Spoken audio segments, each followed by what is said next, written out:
à ce volet qui est en fait une suite logique. Devenir art thérapeute, ça veut bien dire que l'on a compris tout ce qui se passait en soi, tout ce qui était joué, tout ce qui pouvait être libéré par la peinture, qui est une expression artistique entre autres, hein, et ce qui vous permet justement de pouvoir aider des personnes en difficulté. Alors en quoi l'art-thérapie, en ce qui concerne la peinture, peut apporter une aide aux personnes en difficulté? Oui, c'est pour ça que je n'ai pas développé le phénomène artistique. Lors de la précédente question, je vous ai parlé un petit peu plus des ressentis et des choses comme ça, parce que sur l'art-thérapie, on est obligé de l'aborder, puisqu'on aborde, on analyse tout ce qui se passe dans nos études, hein, tout ce qui se passe du moment, je dirais, où on a l'envie de, je parle de peindre, mais ça s'applique à tous les arts, hein, à partir du moment où il y a l'envie de peindre, jusqu'à la représentation et l'abandon du tableau, tant au niveau du système nerveux qu'au niveau de la motricité fine, des sentiments, de la volonté, de la vision, enfin, tout le monde sensoriel, les sens dans tous les sens du terme sont vus, compris, analysés. Donc c'est un diplôme universitaire. Donc voilà un petit peu comment on procède. Donc le phénomène artistique, tout balayé, c'est-à-dire tous les processus que l'être humain met en œuvre pour créer, sont utilisés pour le soin à la personne. Quand je dis soin, c'est pas la guérison, c'est dans le sens prendre soin, améliorer, à ce que la personne se sente mieux. Pour ma part, j'ai travaillé l'art-thérapie en présentant en mémoire et en travaillant sur la dictologie. Et j'ai mis au point une recherche adaptée à la dictologie, mais ça peut être adapté aussi à plein d'autres choses. C'est pas réservé. Alors, la dictologie, c'est la science, la médecine, voilà, qui soigne les personnes qui sont dépendantes de l'alcool, du tabac, de la télévision, voilà, soigne les dépendances, quoi.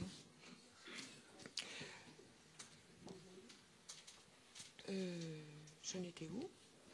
Bon, on expliquait justement en aparté ce que c'était oui, la dictologie. Voilà.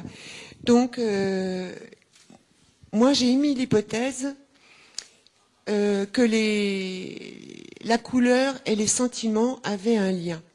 Alors, j'étais partie au départ sur le fait de... Vous savez, nos dictons, nos proverbes. Je suis sur un petit nuage bleu.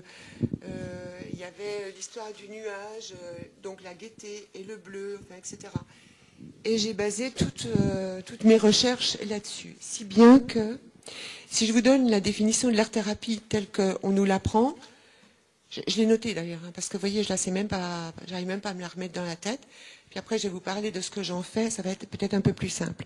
Donc l'art-thérapie, c'est l'exploitation du potentiel artistique à visée humanitaire ou thérapeutique. Voilà. Ma pratique de l'art-thérapie, c'est que je fais développer, enfin je tends à développer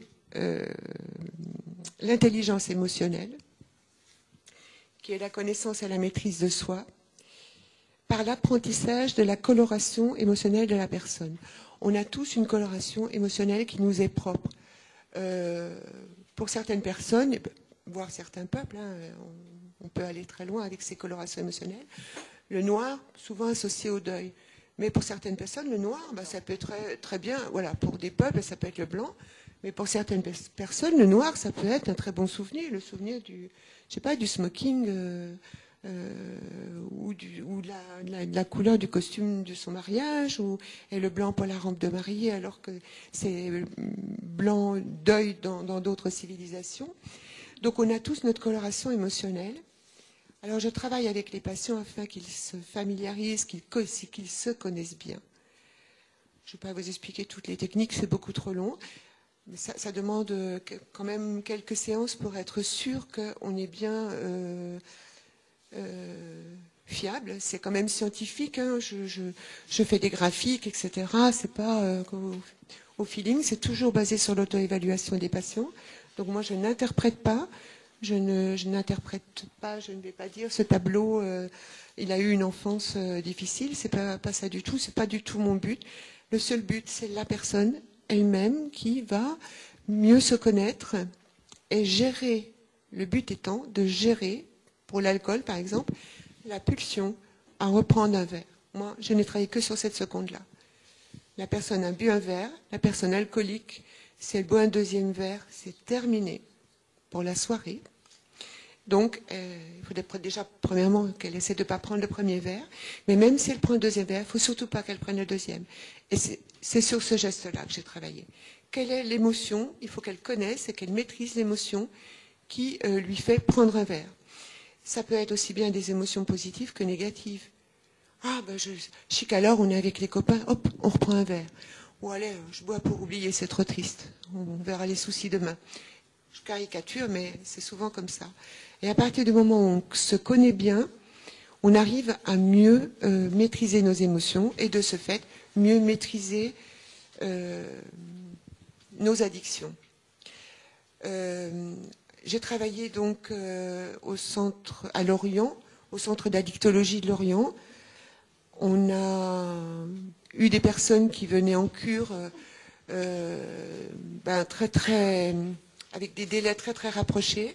Ce qu'on a pu voir au niveau des progrès, c'est qu'on a gagné environ 2 ou 3 mois sur les délais de rechute en cure. C'est peu. Je n'ai qu'un exemple de personne qui a complètement arrêté de boire, mais je ne l'attribue pas qu'à l'art-thérapie, donc je n'en parlerai pas. Merci. Alors nous imaginons que vous avez un calendrier très chargé.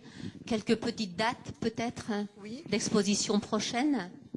Alors, donc là, je viens de terminer une exposition à Pont-l'Abbé. Donc je continue à faire de l'art-thérapie à Pont-l'Abbé à la Galerie Rouge, une fois par mois. Prochaine exposition, ce sera à Tréguin, à Terre-et-Mer, juillet-août. Après, je repars